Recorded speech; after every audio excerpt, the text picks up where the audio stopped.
Into the lab we go. I've seen quite a few Viessa guides in the past few days. Community's starting to catch on to this character, but I feel like I've pushed her to the limits. Let's go ahead and spawn our Vulgus. Level 100. Weak to chill. Make sure he's invulnerable. Alright, cold-bloodedness. This is the heart of the kit. Show off the modules before going over some strategy. Is this... Oh boy, that's embarrassing. What are we doing? There we go. I knew something was off. No defensive mod. We will cover that within the video for sure. Don't worry. A few quick tips before we get into this. Okay? Each socket has a theme. Cerulean. Chill and HP with defensive options.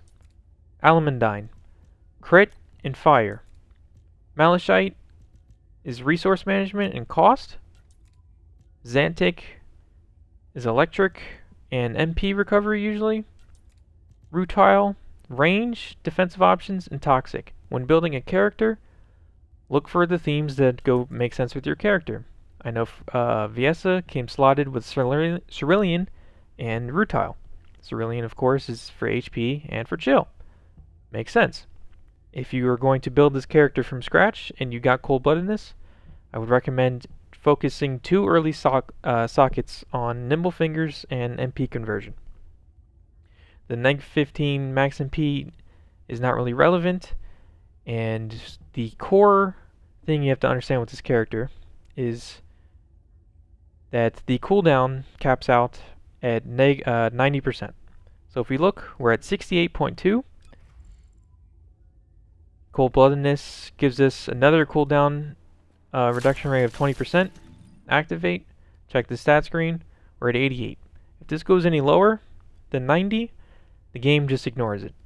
Works the same way with range, and we've min-maxed that as well. So that is why we do not want cooldown on the reactor. And if you do, you might be able to afford to not use nimble fingers, but that seems quite difficult to get a perfect reactor like that. This god roll dropped against the boss, double crit. I'm using the wave of light. I also have this one, which is amazing. I wish this was tech, but it's fusion. They both have been getting the job done very well. Let's go ahead and look at our wave of light. Would you look at that? It has one mod on. This is all you need. Defense Master. Maybe the most slept on mod in the game. When defeating an enemy, defense percent is increased by 128.3. At fully maxed out, this goes down to cooldown of 15 seconds, which means after getting a kill on loop in dungeons, you only have a downtime of 5 seconds. This character shines in dungeons and in farming. That is why I can get away with not using a defensive mod. We go with double range because the range on both the Blizzard and Cold Snap caps out at 250%. You start at 100% base. Add this, that's 192. Add another 55, that is 147. If I increase this again, I would cap out. So we have a little bit of room here to slot a free plus 16, which can be anything. Right now I'm rocking the triple crit, and we're sacrificing a little bit of HP, but that is okay because at higher mastery ranks I believe we'll get more mod capacity. Now you can see right now I also have duration on my Blizzard, and where am I getting that from? Well, it's not from here. It's from the two-piece Glay signature set, Annihilation. A little bit of duration will make it so the Blizzard will tick an extra time. So if we look here, we activate cold-bloodedness. 1, 2, 3, 4, and there's the explosion of 5. It hits 5 times. If we simply slot this out, it will only hit 4 times. 1, 2, 3, 4. Now the numbers are kind of confusing there because of her passive is, you know, Ice Sphere. I don't really even know how this works, but it pops off. To be honest. Okay, so that's one thing you can do is use two-piece with Frostbite or the Dead Bride set. Just get a little oomph. I'm not sure if this 4-piece is worth it because I have this amazingly rolled Ox Power, but I want to finish going over the modules before we go into the external components. So now we've explained the cooldown, and if you do have the duration, you can use increased HP. If not, just use a battle stamina, and that will also give you duration. It can be any amount, 8.8 doesn't matter. Another ability that is basically a must run is Dangerous Ambush. In co-op, when the enemy's not targeting you, it's a free 25% skill power, and this character scales better with skill power than skill power modifier. And I believe her Frostbite will basically just make enemies immobilized instantly, getting you another 50%. So I guess we could do some testing here. Let's take it off. We know we were hitting for like 1,060,000. Let's take it off. We just lost 250,000 damage on our crit by taking that off. Another trick that I guess I can go over now is the components. If we look at our MP,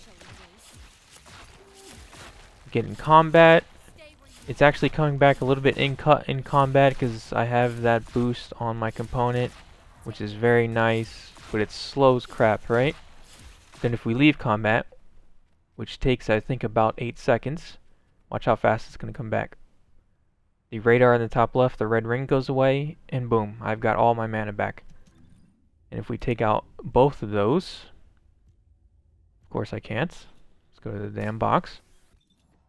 So now we have absolutely no mana stats from our component. We're getting no mana in combat. And then once the red ring goes away, look at how slowly it comes back. This is terrible. One of the most important things you can do while playing this character is make sure you have MP recovery while out of combat on your auxiliary power. Now let's talk about range.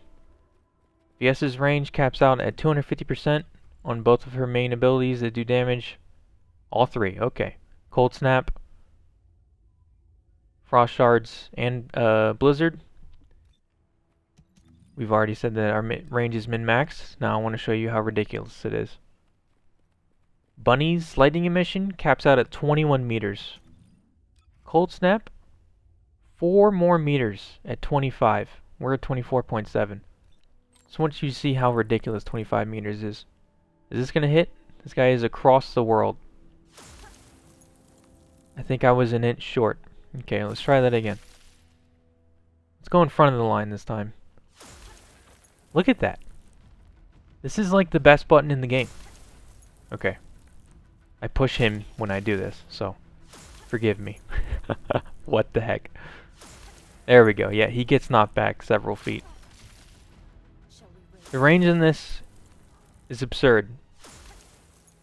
Stop embarrassing me. Okay, we'll just walk him down. Why is it not critting? There we go. Speaking into existence. They have... The 1 and the 3 have very similar... All 3 abilities look like it caps out at 25 meters, actually. Okay, so that hits.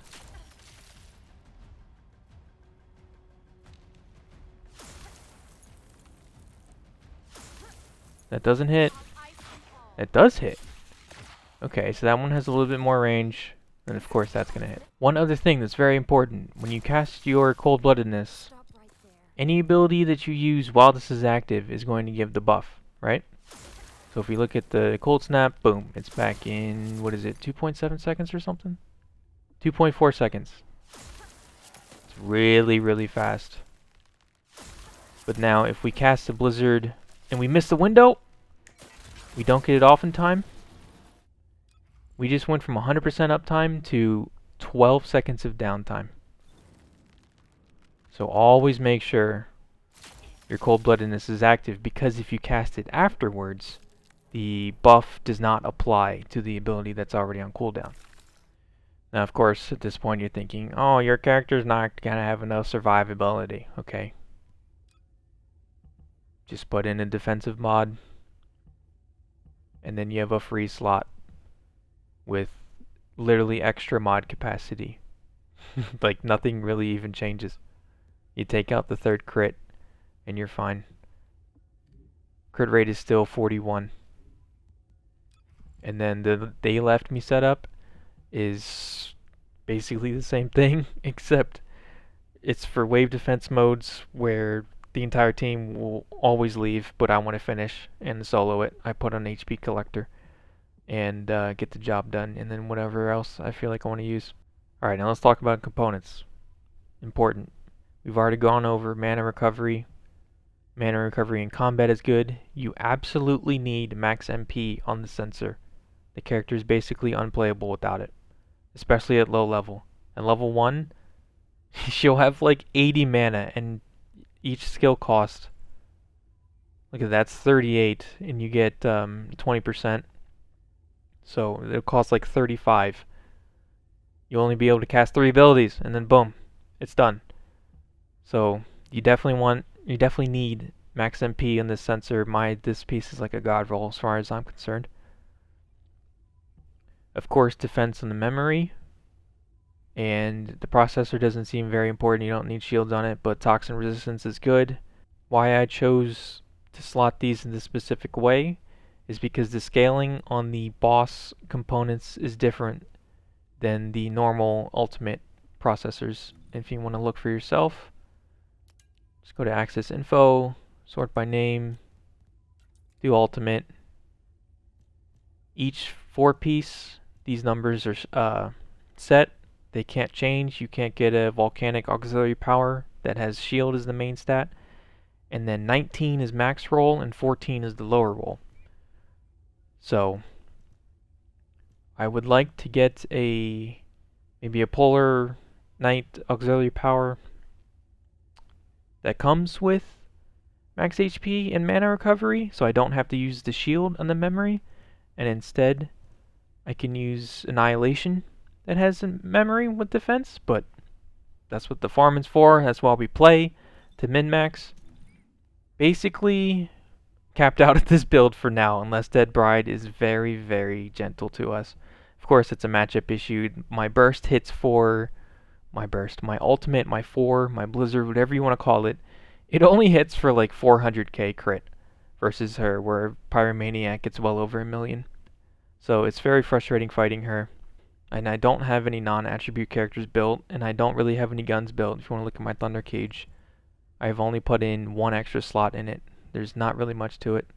It doesn't do any damage, so that's why I just go through dungeons like you've been seeing in the video, just absolutely spamming abilities the whole time.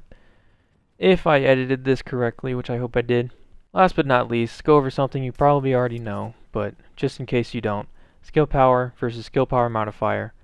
The TLDR is the higher this number says in the stat screen, the less you want skill power modifier. Okay? So the Blizzard is at 1423.6 and it's red because it's going down. Green is better because it's being affected by the modules. Another quick tip before I finish that is if you unsocket something and then hit save, anything with a dot under it was affected. Oh, before I continue my skill power rant, I just want to point out how wide these abilities are. I mean, he's not on my screen. I'm blocking him. Will this hit? Yep. Will this hit? Yep. Ooh. Ooh. I mean, that's a whiff, right? Not in this game. Not in Viessa. You can have horrible aim and play this character. Maximum range. I'm losing 11%. Skill power modifier. Let's look at what that is. Okay, we're critting for it's 1,680,000 or something, right? Or is it 1,000,007 maybe? There it is. 1,000,007. As you can see, I've done this before. It's only 10,000 more damage versus the Dangerous Ambush, which went from 800,000 to well over 1 million. That's 200,000. That's 20%. Alright, I've rambled on long enough. Hope you guys learned something. I'm tired of seeing VSs with a tamer just shooting an LMG at a boss and they use their ult once a minute. Please don't be that player. Use your abilities. It's very fun. This character, not quite bunny, but I've competed with some bunnies as far as just dungeons go and speedrunning. I'm right next to them, killing them before their lightning emission can hit because I literally have more range. It feels great. This character is broken. It doesn't need buffs. Arguably needs nerfs. This game's only been out for 2.5 weeks, and we're just getting started. And yes, I do understand that the 4-piece Slayer set gives more damage, 26% additional skill power, but the substats that I have on those components at the moment do not outweigh the benefits from the 2-piece that I'm rocking. Just like Genshin Impact, time is a flat circle. You can't escape.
Fresh rounds.